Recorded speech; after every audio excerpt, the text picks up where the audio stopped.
West, we feel that we must, differentiate ourselves from others endlessly. We have a model of self where the self is kind of like an avocado, right? And we have a pit inside of us. The pit is our self, our essence, our identity. It is the thing to which we must, above all, be true. And of course, very importantly, we see that pit as unique.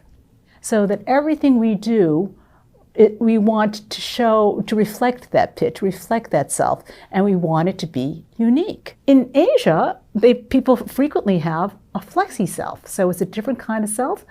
It is a self that's oriented more to duty than to rights, for instance, and very importantly, it does not have a cultural mandate to be different and to be unique. So if you ask, are they individuals? Of course they're individuals. Are they different? Of course they are different. But of course, for them, it's like, well, of course I'm different. Why would I make a big deal of that, right? The difference is how much significance do we attach to that difference? In other words, do we think it's very important to differentiate ourselves from others? So one of the ways that we do that, of course, is through choice. Choice in the West is very, very important. Everyone is always making choices. And honestly, a lot of those choices make us a little anxious. If you do a study where you are just sitting in an empty room and you're making a choice and you come from a more individualistic culture, you actually show signs of a little anxiety. Every little choice that you make, even in private, because it's defining of who you are, is a little loaded.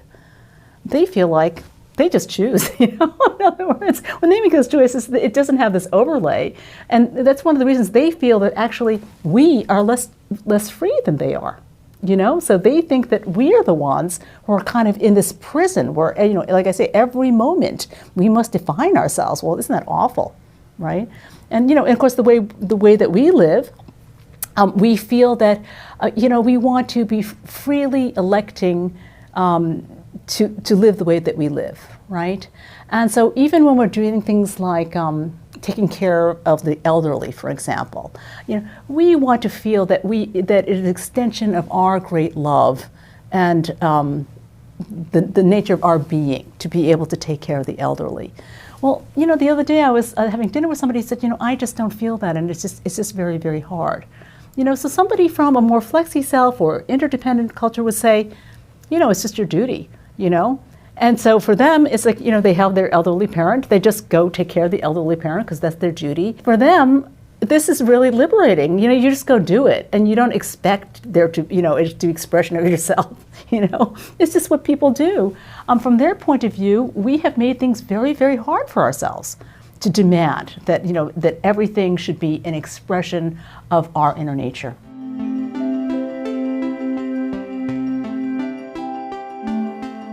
We often like to think that the way to become a good person is to look within, find one's true self, the sort of natural self that we have. And once you've found that self, that natural thing that you are, the goal is to be sincere and authentic to that true self. So if we stick to what we naturally are meant to be, the gifts that we're naturally endowed with, that's how we can be a sincere, authentic person. Now, a lot of our Chinese philosophers would say that sounds good, but is on the contrary extremely restraining and constraining to what we could do. The fact is, if we're messy creatures, as many of them would say, what we perhaps are in our daily lives are simply people whose emotions are being pulled out all the time by people we encounter, interactions we have. And over time, those responses fall into kind of ruts and patterns that can just be repeated endlessly. So someone does something, it makes me angry, and not even because of what they immediately did, but because for some reason it brings back, say, someone from my childhood yelling at me. And I just have a patterned response to a certain action being done in a certain way by anyone that brings out a certain response. So if they're onto something in this, and I might add lots of psychological experiments show that they really are, then what that means, if you try to look within and find your true self, this thing you think you naturally are, what you're probably finding are just a bunch of patterns you've fallen into, many of which could potentially be dangerous for you, for those around you. And if that's the goal, you should be trying to break those patterns. alter those patterns, change the way you interact in the world. And if you're simply saying, I should be who I naturally am meant to be, well, what you're probably doing is simply continuing to follow a bunch of patterns, probably destructive to yourself and almost assuredly destructive to those around you. The idea is it's constant work, working through these patterns we're falling into, altering these patterns, breaking these patterns, creating different patterns, and it's an endless work of every situation, from the very mundane to the very, very large scale, of constantly trying to shift these patterns for the better. And the vision is that, and really only that, is what the good life is. The good life is a world in which as many of us as possible, ideally everyone, is flourishing.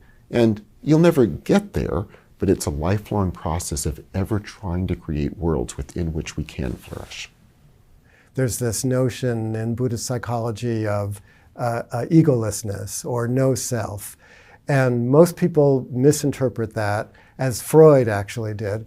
Most people misinterpret it to think that, oh, Buddhism is saying we don't need the ego at all, or we don't need the self at all. Like, get rid of it, and then we're one with everything, and that's it.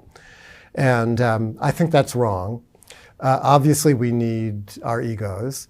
A good friend of mine, Robert Thurman, who's a professor of Buddhism at Columbia, professor of religion at Columbia, he had a Mongolian teacher in the 1960s who used to say to him about this topic of egolessness or selflessness, it's not that you're not real.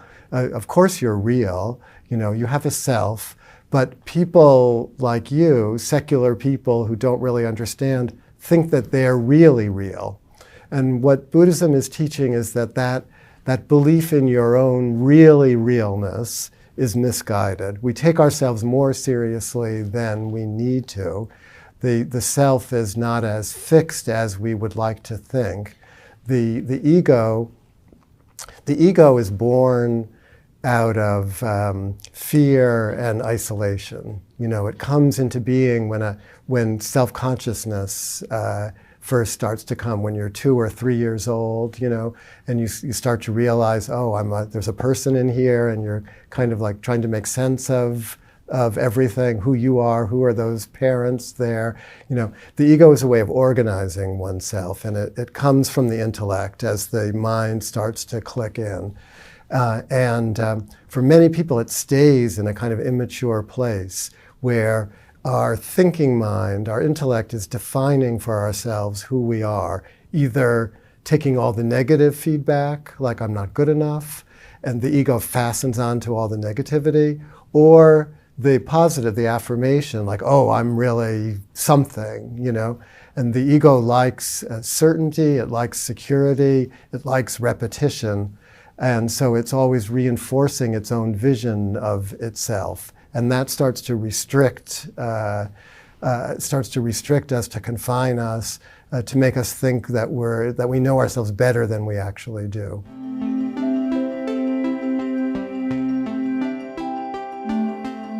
One of the problems we have in discussing consciousness scientifically is that consciousness is irreducibly subjective.